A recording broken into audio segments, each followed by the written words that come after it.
Exactly 20 years ago on this date, my brother Sam was murdered by faceless gunmen at this spot. 20 years on from that tragic event, I and the rest of my family still are waiting the full truth to be told as to why Sam died on that terrible night. Like many other people here, my family knows certain details about what happened.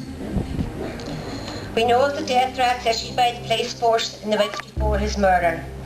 We know of the 3 unmarked cars belonging to British security forces that were seen in Lake Street and here in North Street, along the route that Sam and his 2 friends took that night. We know about the red Maestro car. We know about the identified men in the Sanger at Lurgan Barracks. We know that this is the spot where Sam died.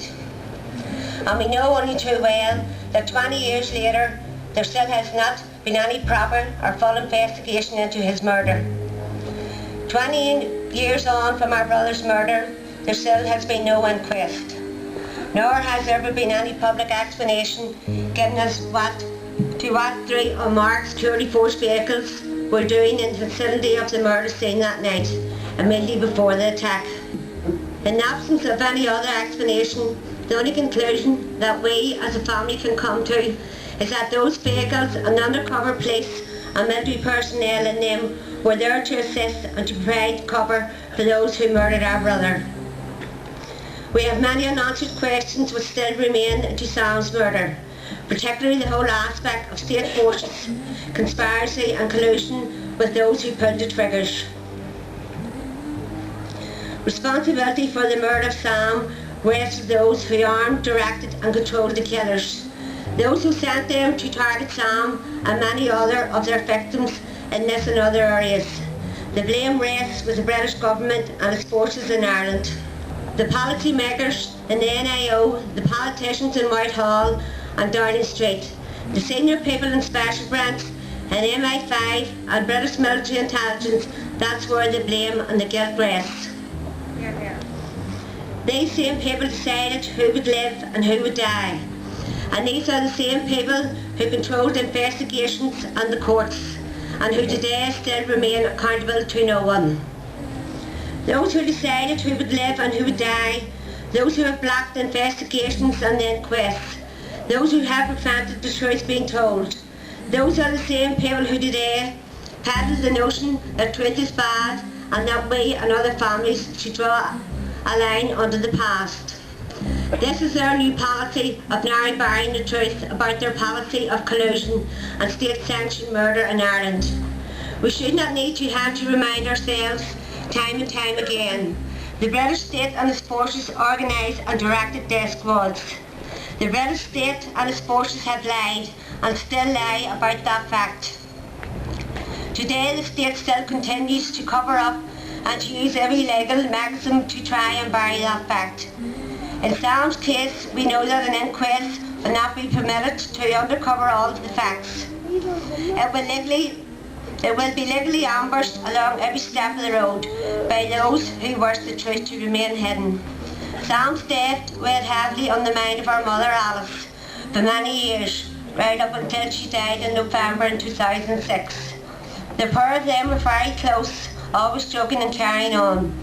After Sam was murdered, it was obvious to all the rest of us that his loss had hit her very hard. Mum always asked herself and asked us if there was something else which could be done, or if there was something else what we should be doing, in order to find out the truth about what took place on that night in March 1990. Our mother went to her grave with the many questions which she had still unanswered. Like so many other mothers, she did not receive either closure or justice. We are also conscious that there are many other families in the same position as our own, who are still suffering from the pain and grief of their loss, and who still have not known truth or justice during the long years since the unexplained death of their own loved ones. The truth must finally be told so that all our families can at long last receive the justice which has been so sadly and tragically denied to so many.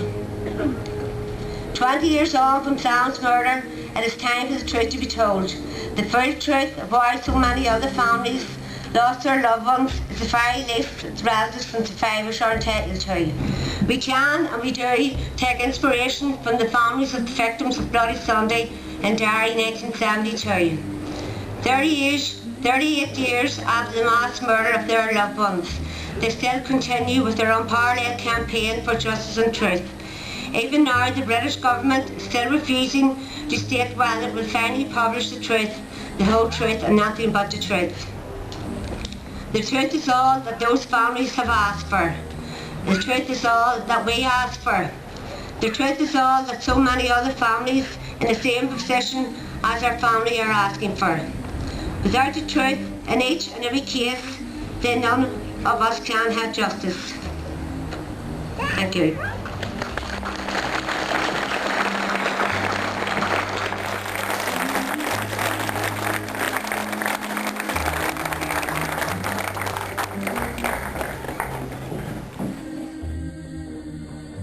First read to be led is to be led on behalf of Sam's brothers and sisters and nephews and nieces. Second read to be led is to be led on behalf of his comrades in Northern Ireland.